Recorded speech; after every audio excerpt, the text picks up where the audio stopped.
Hashtag desgaste. Sí. Bueno, voy a hacer un punto. ¿Estamos al aire? ¿Estamos al aire? Sí.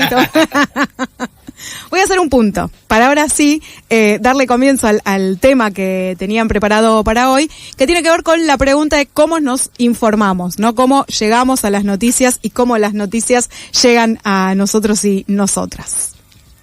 Sí, efectivamente. Anualmente se divulga en una serie de países, casi 50 países del mundo, lo que se conoce como el Digital News Report. Es el informe de Reuters, del Instituto Reuters de la Universidad de Oxford, que va dando cuenta de las tendencias en el consumo de noticias y de medios de comunicación.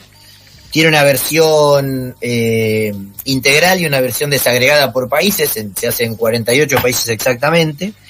Hay algunos elementos para matizar los resultados de la encuesta. Por ejemplo, es una encuesta que se realiza en línea, en internet, entonces puede haber subrepresentación de algún tipo de consumo. Es cierto que con los niveles de penetración de internet creciendo desde el momento en que se hizo hasta ahora, estos datos son cada vez menos subrepresentativos, pero lo interesante que tiene es que foto tras foto tras foto se va consolidando una película que nos permite empezar a sacar algunas conclusiones respecto de cómo nos informamos y qué tendencias hay tanto en medios tradicionales como en medios digitales, ¿no?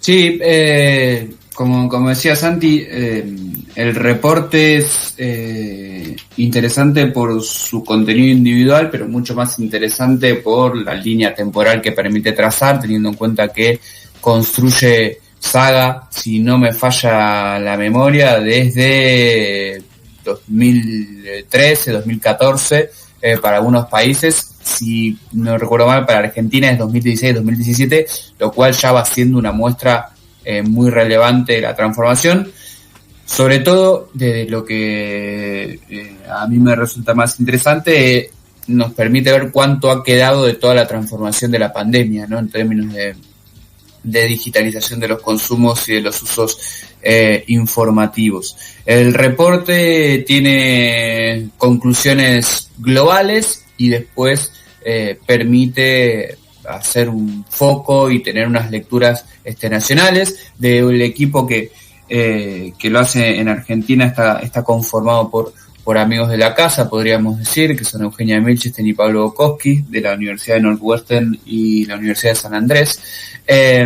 Y la verdad es que es muy interesante lo que muestra. Yo voy a empezar casi como antojadizamente por algo que a mí me llamó mucho la atención del informe del año pasado, y que en este informe se ha consolidado como tendencia y se lleva buena parte de las lecturas, que es, podríamos denominarlo como la desmediatización del consumo informativo, ¿no? Y esto tiene que ver con el auge del consumo de noticias en las redes sociales, sin que eso tenga que estar relacionado con cuentas de medios de comunicación, sino con cuentas de cualquier tipo, como las que encontramos en el feed y en el inicio de cualquiera de nuestras redes sociales. Y por el otro lado, en paralelo, el crecimiento de la figura del influencer como fuente informativa, todo esto atravesado por un crecimiento muy acelerado del consumo de video, ¿no? En estas plataformas, lo cual, si lo combinamos en una línea de trabajo que nosotros venimos desarrollando en Fuerte al Medio, que no está presente en este reporte, pero que nosotros podemos hacer el ejercicio de poner en relación, si nosotros lo combinamos con la erosión económica que atraviesa el sistema de medios tradicional o el sistema de productores de contenidos periodísticos a nivel general, se da una combinación de pérdida de relevancia simbólica, social, política y económica muy, muy relevante, sin querer ser catastrófico ni apocalíptico. El informe, si nosotros lo vamos leyendo sistemáticamente y observamos lo que viene pasando año tras año, vemos que las instituciones, medios de comunicación, están perdiendo mucha relevancia en la forma en la cual nosotros nos informamos. Sí, sin ser apocalíptico se puede usar la noción de dramático. Claramente es dramática la pérdida. Yo concuerdo con tu lectura, Agus, y se me ocurrían 3 ideas mientras te escuchaba. La primera, que es muy potente, creo que planteás, que es nosotros tratamos en Fuerte al Medio, en nuestros trabajos académicos y en nuestra vida cotidiana, de tratar de no explicar todo por un factor excluyente, ¿no? No todo se explica por Argentina y no todo se explica por la pandemia. O sea, intentamos con claridad esto, fue una propuesta de nuestra línea de trabajo, pero sí me parece central que a este momento lo que se puede decir es la pandemia no trajo nada nuevo, sino que aceleró procesos. O sea, puso en 1,5 o en 2, como en el WhatsApp, en los audios de WhatsApp, lo que venía sucediendo. Y entonces, ahora que han pasado al menos 4 años de la salida de la pandemia, uno puede empezar a sacar conclusiones y efectivamente hay tendencia a que se consolida.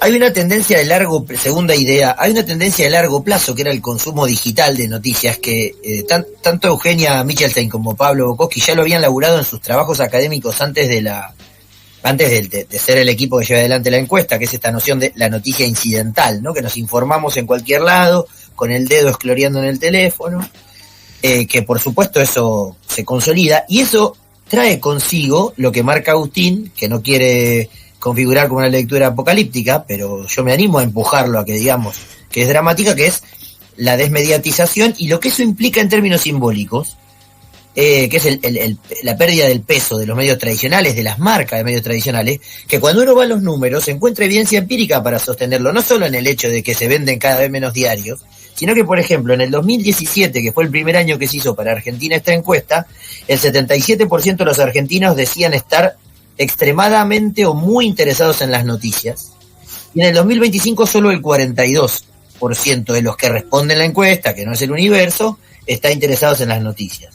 Menos de 1/3 confía en los medios en general y menos del 40% confía en los medios que consume, con lo cual efectivamente eso tiene un efecto muy significativo que luego derrama en otro aspecto que nosotros podemos debatir y que no es emergente de la encuesta, pero que nos sirve ponerlo en relación, que es en el debate público. El tipo de debate público que se da, posicionado, polarizado, donde las audiencias confirman lo que pensaban, también va conviviendo con esta idea de que en los últimos 6 años, desde que se hace la encuesta, la confianza en los medios informativos bajó del 41% en 2018 al 30% este año.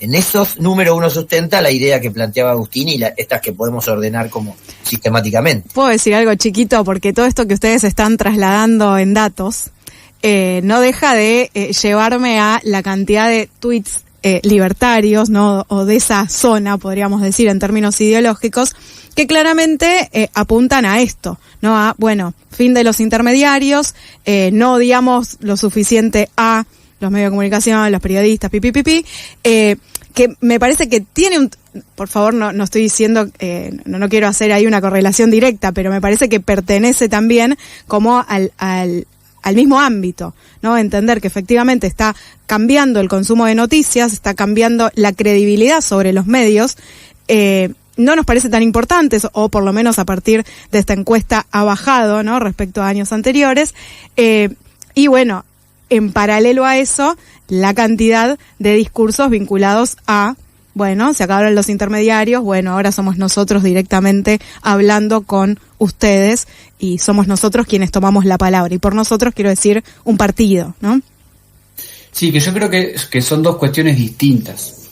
Por un lado está la erosión de la imagen y de la confianza de los medios. El otro día sobre los medios de comunicación, el otro día escuchaba a alguien emocionadísimo después de el discurso oral, 100% oral, de Cristina Fernández de Kirchner en Plaza de Mayo, diciendo esto es como cuando Perón hacía sus transmisiones por la radio, quitando los intermediarios. Bueno, ¿a quién más se le estará ocurriendo esto de quitar los intermediarios? ¿Y cuánto nuevo hay en estas situaciones, empezando por la comunicación oral, ¿no? Digamos, era como el efecto propaladora, parecía el otro día Plaza de Mayo. Pero bueno, saliendo de eso...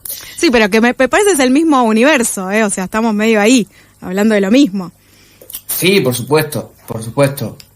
Ahora, después está el otro que para mí responde, porque lo que en algún punto todo se combina por distintos factores, pero la erosión de la credibilidad, del consumo, de la relevancia de los medios de comunicación en nuestra sociedad se explica por cuestiones tecnológicas, por cuestiones sociales y por cuestiones políticas. La captura del río revuelto por parte de un proyecto político internacional que deberían hacer las nuevas derechas globales, tiene que ver específicamente con cuestiones económicas y políticas. Sí, digamos, porque ahí está el proyecto de Elon Musk detrás de esto, ahí están las decisiones de Google de modificar sus condiciones de moderación de contenidos en YouTube, están las de Facebook que las trabajamos, ¿sí? Uh-huh. Ahí no hay una sociedad que esté eligiendo esos contenidos, sino que hay propietarios que estructuran la circulación de contenidos en ese sentido. Y hay algo del reporte de Reuters que me parece muy relevante, que es que en este crecimiento de influencers y sobre todo de influencers ligado a videos, teniendo en cuenta, el informe resalta muy bien cómo esto del contenido en video corto, ¿sí? Los Reels, los TikToks, los YouTube Shorts principalmente, está apalancado en el crecimiento de las figuras de influencers y cómo el consumo de los influencers está absolutamente polarizado.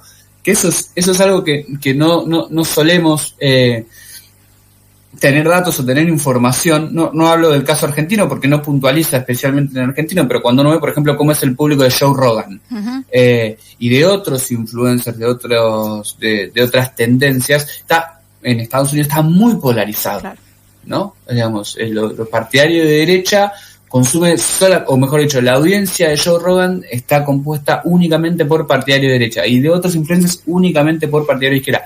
¿Eso es nuevo? Otra vez no es nuevo. Lo que sucede, digamos, la novedad está en esto que lo trabajaron un montón de autores de Eri Pariser para acá, ¿no? Que es la dificultad de encontrarse con lo otro o de saber que existe lo otro en ese mar y en ese río revuelto.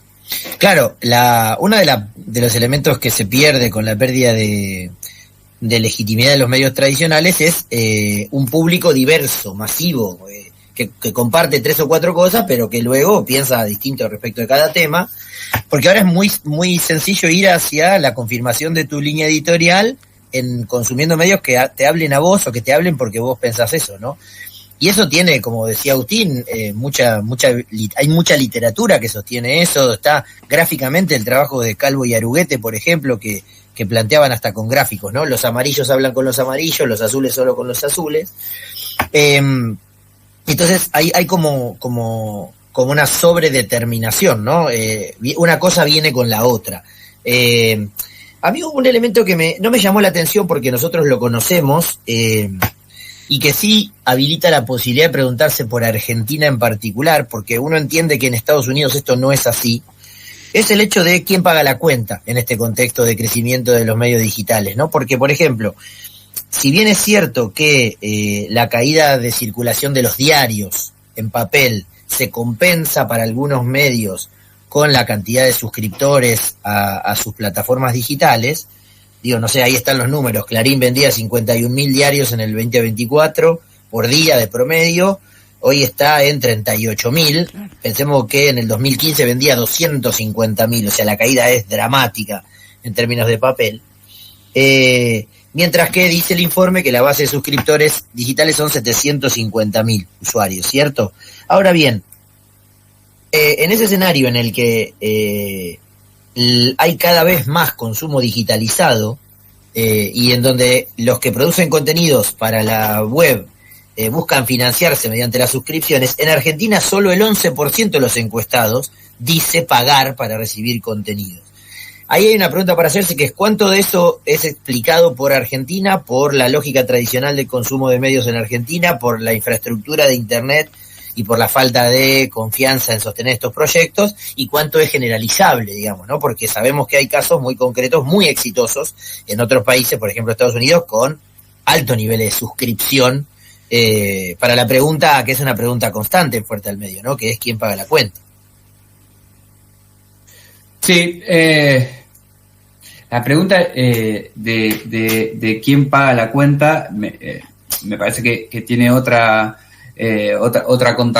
contracara, que es ¿para qué pagamos la cuenta, ¿no? ¿Y qué cuentas pagamos, ¿no? Esto que siempre hablamos. En definitiva, lo que hay que discutir es cómo se distribuye la renta en este ámbito. Si nosotros profundizamos en los datos argentinos, hay algo que para mí es relevante, que es que a pesar de que ambos caen, la televisión y las redes sociales como fuente informativa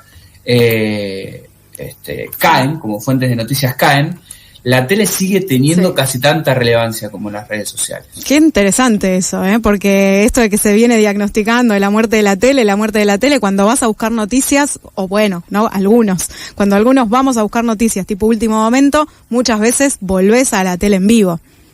Sí, y eso se traslada después a ver cuáles son las principales marcas o las marcas con mayor confianza, ¿no?, dentro del mercado. Claro. Y entonces ahí uno ve que La Nación Más, que Telefe, que A24, que TN son las principales marcas, son todas marcas audiovisuales, ¿no? Es cierto, y claro. Y vuelvo con esto, ¿no? De hacer el ejercicio, de ver de qué cosas hablamos en Fuerte al Medio. Y ahí está esa idea que nosotros veíamos en cuanto a que hoy casi no hay grupo de medios que no tenga pata televisiva, porque ahí está el negocio, pero sobre todo porque ahí está la relevancia y la marca, ¿no? Digo, por eso en los últimos años La Nación, Perfil, Octubre con Página 12 fueron al audiovisual, ¿no? Porque de ahí se dispara la relevancia, la confianza, la credibilidad de una empresa periodística, no de un medio, de una empresa periodística, ¿no? Digamos, es la nave insignia, lo que otrora fue el diario Clarín, el diario La Nación, el diario Página 12, hoy termina siendo en algún punto, y de acuerdo a cada uno de los medios, TN, La Nación Más, que eso, digo, tenemos otro capítulo para hablar cuánto afecta a la marca y cuánto se diferencia una marca de la otra, ¿no? En el audiovisual que en el papel. Pero me parece que eso es súper relevante, ¿no? No solamente el peso de la televisión, sino el peso de las marcas televisivas al momento de la confianza, la credibilidad y el consumo. Sí, ahí hay algo de contrato de lectura, ¿no? Claramente, que todavía funciona. Está ahí, lo veo, me habla, decía Eliseo Verón en un texto viejísimo, ¿no? Que es, prendo la tele y me está diciendo algo, incluso si es sábado de la noche y Estados Unidos acaba de tirar bombas contra Irán, alguien en la tele me lo va a estar contando, y posiblemente alguien me lo va a estar contando desde ahí, a pesar de que Argentina sea un país periférico y lejano, pero tiene una señal que mandó a un ñato a cubrirlo, o ya consultó vía Zoom a algún argentino que lo pueda explicar. Y entonces ahí aparece la idea de ese contrato de lectura todavía está vigente, y aunque económicamente no funcione del todo, se desarrollan como las carteras, ¿no? De una empresa de medios, como dice Agustín, tiene estos 2 o 3 portafolios para ofrecer, y se van subsidiando de modo cruzado, y uno aporta legitimidad y el otro pasará la colecta, digamos, ¿no? Pasará el sombrero para recaudar. Me parece interesante, por ejemplo, pensando en que hubo en los últimos años en Argentina novedades en la estructura de propiedad de medios, que no se crearon canales de televisión nuevos de la nada, sino o vinculados a un canal tradicional. IP estuvo vinculado a Canal 9, por ejemplo, o desprendiendo una marca televisiva de una marca central de la historia del periodismo en Argentina, como es La Nación Más, ¿no? Después hay que ver qué le hizo a la marca La Nación Más, como dice Agus, pero eso es evidentemente tema de otra columna, un análisis interesantísimo de ese caso, que es bastante paradójico de Argentina, sobre todo por la diferencia que uno encuentra hoy entre el contenido y el producto periodístico que hace el papel o el online de La Nación y La Nación Más como señal de noticias. Sumo ahí lo que está haciendo Infobae ahora también como propuesta audiovisual, ¿no? Que creo que empezó este año Infobae con stream periodístico en algunos horarios específicos, pero digo, también es lindo para analizar qué están haciendo y cuáles son las posturas incluso ideológicas, políticas que suceden en ese stream, y cómo hay un contrapunto con lo que sucede en la web. Es cierto, agregaría ahí, primer indicio solo por haberme cruzado en algún momento con eso, figuras televisivas, sí. No hay novedades, hay periodistas que eran de TN o lo siguen siendo, periodistas que eran de Radio Con Voz o de Canal 13 o de Caiga Quien Caiga, digamos, y siguen estando ahí. Hay algunos propios de Infobae que están haciendo cámara por primera vez, pero son los menos. Pero evidentemente todos apuestan al audiovisual, como dice Agustín, digo, Cenital, que podría ser una experiencia más o menos novedosa en la agenda periodística por formato, también terminó siendo un canal de YouTube, digamos, no es un canal de streaming tipo Olga o Luzu, pero digamos está muy segmentado, tiene un contenido específico de información internacional que no parece ser lo más relevante, pero todo tiende al audiovisual, al online en vivo. El online en vivo tiene algo de la vieja tele, ¿no? Sin perder la pata en la tele. Entonces me parece interesante este planteo que hace Agustín también de empezar a pensar, no enamorarse de los datos, sino leerlos en tendencias, porque el dato en sí mismo puede no explicar todo, y sí una idea tradicional de Fuerte al Medio, que es pensar qué hay de nuevo viejo, ¿no? Que es esto de cuánto es realmente nuevo y cuánto hay como de combinación entre el pasado y el presente y la forma que toman tanto la producción de las noticias disponibles para las audiencias como qué hacen las audiencias con eso. Ahí, antes de cerrar, en términos de qué hay de nuevo viejo, si hay algo que aparece nuevo en este informe, es el uso de chatbots y de inteligencia artificial para informarse, sí. Que es bajito en Argentina, 5%, pero por ejemplo es más que el podcast, pero en menores de 25 años eso empieza a acercarse a números de entre el 15 y el 20%, lo cual es muy significativo para ese segmento etario, ¿no? ¿Pero qué le pedirán? ¿Tipo resumen de noticias del día? Y es probable. Habría que pero además de la nada a la gloria, porque es casi vertical esa curva. Claro. Absolutamente. De la nada a la gloria también es el camino que está recorriendo TikTok en términos de fuente informativa, ¿no? Cuando empieza a explicar cerca de el 11 y el 12% del uso como fuente informativa.